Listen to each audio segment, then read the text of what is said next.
तो धर्म की स्थापना के लिए भगवान श्री राम ने रावण जैसे राक्षस का पतन किया और इस धरती के अंदर राम राज्य की स्थापना की थी। हम लोग बड़े प्रेम से जय श्री राम बोलते हैं। राम ने जन्म लिया था, लेकिन राम को श्री राम बनने में कितनी तपस्या करनी पड़ी, गोस्वामी तुलसीदास जी ने रामायण में इसका वर्णन किया है।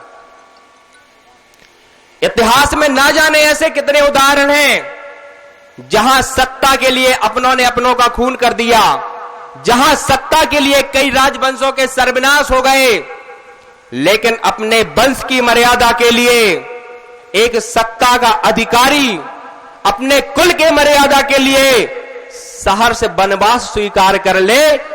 भारत वर्ष में ऐसे आदर्श तो केवल श्री राम ही हुए हैं।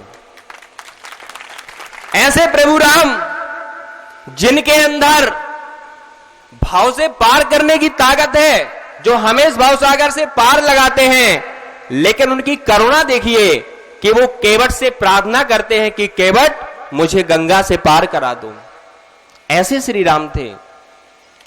चक्रवर्ती सम्राट के बेटा जो सबरी मां के यहां जूठे बेर खाने जाते हैं, मुझे लगता है भारत के इतिहास में सामाजिक समरसता का इससे बड़ा उदाहरण शायद कभी नहीं देखने को मिला होगा। ऐसे प्रभु राम जिनके बाणों में इतनी ताकत थी कि अगर वो चाहते तो सारे सागर के जल को सुखा सकते थे, लेकिन ऐसे सागर पर सेतु बांधने के लिए उन्होंने गिलहरी तक का सहयोग लिया। ऐसे भक्त परायण थे प्रभु श्री राम। लोगों को तो अगर इंच भर जमीन मिल जाए तो अपनों को भूल जाते हैं, लेकिन लंका पर विजय करने के पश्चात भी जिनके मन में यह भाव रहे कि जननी जन्म भूमश्च स्वर्गादपि गरीयसी, ऐसे परम देशभक्त थे प्रभु श्री राम। नारी के सम्मान के लिए त्रिलोक विजयी रावण को जो परास्त कर दें, ऐसे परम प्रतापी थे श्री राम। और अगर राजधर्म के पालन के लिए ऐसी पवित्र पत्नी का परित्याग भी करना पड़े तो ऐसे सन्यासी थे प्रभु श्री राम।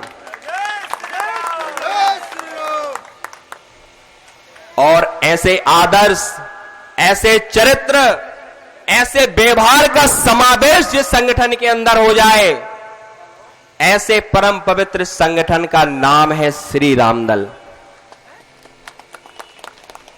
और श्री रामदल की जो संरचना हुई, इसके पीछे बड़ा रहस्य है।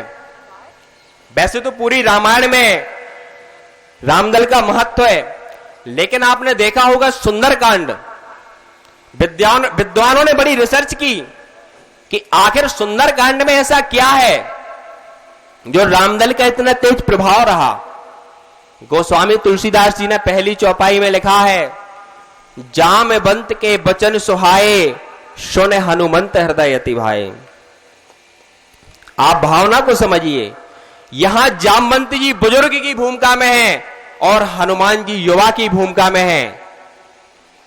और जहां बुजुर्गों की बात युवा मानने लगे, तो यही कारण है कि पूरी रामायण में जितने राक्षस मारे गए, उनमें केवल 70% राक्षस सुंदरकांड में मारे गए। और उसका कारण यही था क्योंकि युवाओं ने बुजुर्गों की बात मानी।